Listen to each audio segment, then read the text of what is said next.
Joseph Tedai here, co-star of Dual Survival on the Discovery Channel, and I am here tonight with the Green Beret Foundation in support of the families and the soldiers that have paid a very, very big price for this country, a price, quite frankly, that no one's going to be able to repay. I'm honored to be here, and I look forward to talking. Our entire board of directors, our entire board of advisors, and even our administrative staff are all wives, spouses, or retired Special Forces veterans, combat veterans, and we've been doing this job for a long time. There's a lot of pressure on our warriors. Since 9/11, we're seeing multiple combat tours for the first time in our military history. This is not like I was raised by Vietnam vets. If you went to Vietnam and you did your time, you got your 2 combat stripes, badass. You went twice, you're a little bit crazy. You went 3 times, you were a sicko. And I'm seeing resumes right now with 5, 6, and more combat tours. And this is an enormous amount of pressure, not only on our soldiers, but our families and their kids. An amount of pressure that's unprecedented in the history of this country and what we're asking our soldiers to do. What the unit has the operational impact with such a small footprint that our Green Berets have.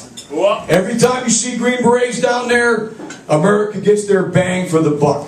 You've got 12 men in countries downrange that are given latitude by that ambassador and by this country to do operations that other units just cannot do. We're trained to think out of the box. We're trained to get downrange with little or no mission statements. I've seen Special Forces teams dropped off in the middle of South America with a mission to create a Ranger unit from scratch in 6 months. With little or no training or mission planning, they show up, they get their game on, and they get things done. Other special operations units, they fly in, they got planes, they got battalion of Rangers, they got a huge footprint, and we've got 12 guys on the ground with 2 connexes knocking this stuff out.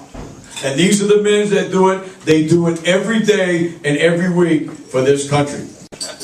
So I started walking down a trail, and it kind of went up, and then it grazed, and I got to the top, and when I got up, I could see down, and I seen who it was, and it was Cody Lundeen, and I watched the show before, many, many times. And so, I'm like, wow. So I'm walking down, as I'm walking down, I see about 6 cameras, about 15 people, and my knees started doing this, right? So I'm like, get it together, so I'm walking down, and I said, hey man, how you doing? He's like, good. I'm like, can I see the bottom of your feet? And if any of you have watched the show, the guy watched on barefoot. So the only thing I could think of was like, hey, let me see the bottom of your feet. So he's like, hey, it's really nothing special, and he lifts up his feet, and I'm like, God bless.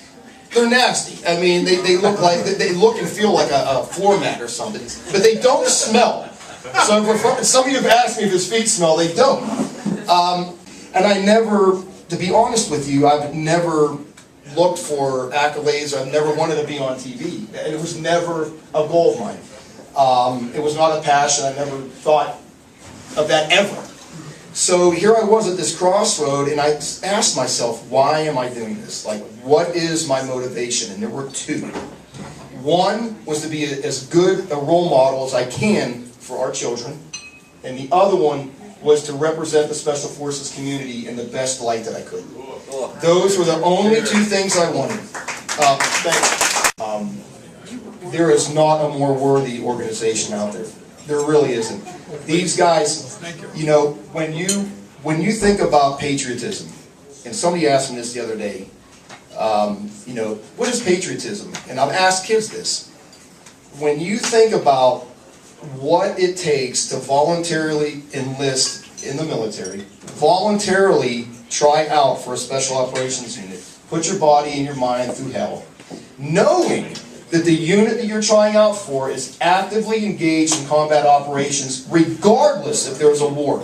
That's patriotism, folks. Let me tell you something. That is patriotism. There's one reason that I do the Green Beret Foundation, and that's for my Green Beret, Roland Paquette. I'm a groupie to one Green Beret, and he gave both of his legs above the knees in Afghanistan, serving as an 18 Delta with 3rd Special Forces Group. Happened to live at Walter Reed for about a year, and then headed down to Brooke Army Medical Center and Center for Intrepid. Started another program at Special Operations Forces Command down in Tampa. My heart's not with, although I I respect all service members, even Navy SEALs. My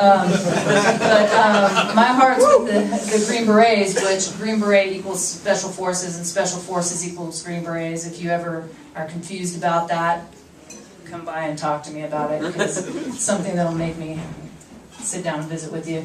But after I started that program, what happened actually was my husband was blown up in Afghanistan. We lived at Walter Reed, and another guy came in about a month later, and his name was Aaron Anderson. He was very blown up, and he sat there with the best attitude I've ever seen, and I just looked at my husband and was like, I don't know what this guy's up to.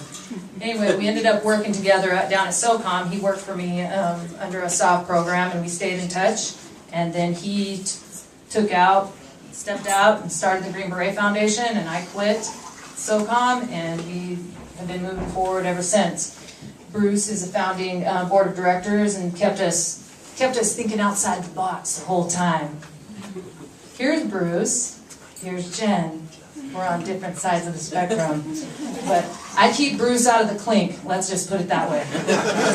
Fighting soldiers from the sky, fearless men who jump and die, men who mean just what they say, the brave men of the Green Beret.